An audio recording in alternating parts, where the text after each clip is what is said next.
Assalamualaikum warahmatullahi wabarakatuh. Saya Citra Kaila dengan NIM 2310312010 dari kelompok 41A Adobe, mahasiswa baru Universitas Andalas akan menjelaskan tentang pengaruh teknologi terhadap peningkatan global warming. Pertanyaan yang pertama adalah, apa saja contoh teknologi yang menyebabkan peningkatan global warming? Jawabannya adalah emisi kendaraan bermotor. Emisi kendaraan bermotor merupakan salah satu pemicu terjadinya pemanasan global.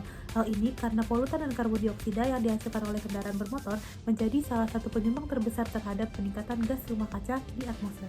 Yang kedua adalah limbah industri. Gas limbah industri dan rumah tangga merupakan penyebab pemanasan global terbesar setelah emisi kendaraan bermotor. Bahkan, ini disinyalir menjadi penyebab awal terjadinya pemanasan global. Sejumlah studi mengungkapkan pemanasan global dimulai pada masa revolusi industri pertama, yakni sekitar pertengahan abad ke-19. Yang ketiga adalah penggunaan listrik. Penggunaan energi listrik yang tidak bijak juga merupakan salah satu pemicu terjadinya pemanasan global. Hal ini karena sebagian besar listrik diproduksi menggunakan batu bara, gas alam, dan minyak bumi. Untuk diketahui, pembakaran batu bara pada pembangkit listrik di AS mampu menghasilkan sekitar 2 miliar ton emisi karbon dioksida per tahun. Bahkan, emisi karbon dioksida yang disumbang dari sektor tersebut disinyalir mencapai 40%. Pertanyaan kedua adalah, apa dampak yang ditimbulkan dari penggunaan teknologi yang menyebabkan peningkatan global warming? Jawabannya adalah, pemanasan global dapat berdampak luas terhadap kehidupan manusia.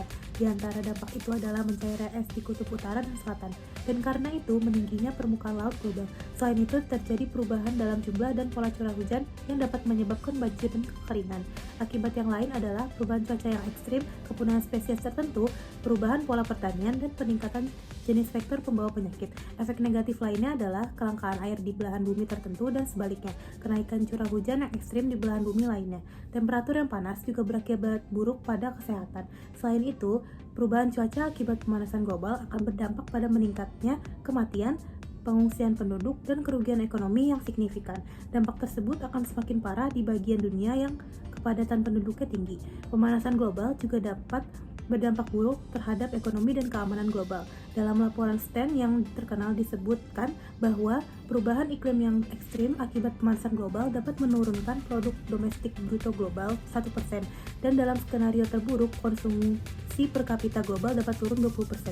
Sedangkan dampak terhadap keamanan internasional diantaranya adalah meningkatnya kompetisi antar negara terhadap sumber daya alam, migrasi massal, perubahan wilayah negara akibat kenaikan permukaan laut, dan konflik bersenjata, bahkan potensi konflik senjata nuklir. Pertanyaan ketiga adalah, bagaimana peran kita untuk mengatasi peningkatan global warming? Jawabannya adalah, melihat dampak pemanasan global yang sangat buruk terhadap kemanusiaan dan lingkungan, sudah saatnya kita menciptakan dan menggunakan teknologi yang ramah terhadap lingkungan.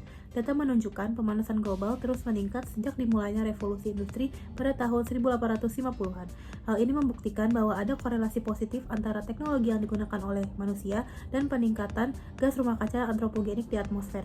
Oleh karena itu, perlu terus diciptakan dan digunakan teknologi yang efisien yang dapat meminimalkan pengeluaran gas rumah kaca seperti karbon dioksida.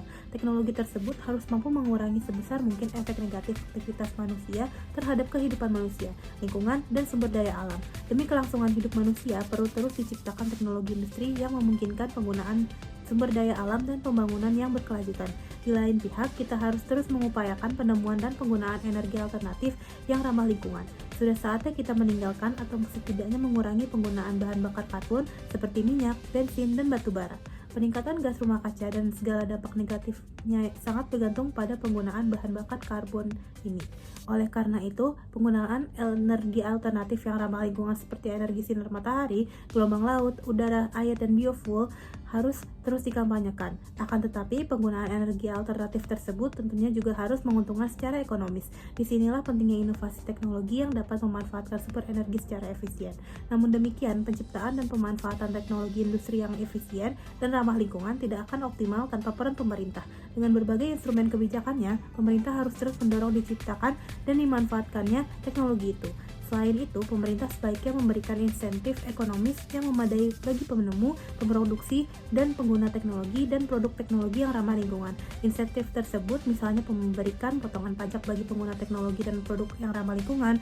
Sistem intensif lainnya contohnya memberikan peringkat dan sertifikasi bagi pemanfaat teknologi, bahan baku, energi, dan produk teknologi yang ramah lingkungan.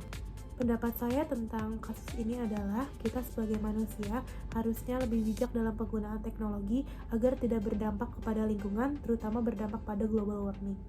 Sekian dari saya, terima kasih. Wassalamualaikum warahmatullahi wabarakatuh.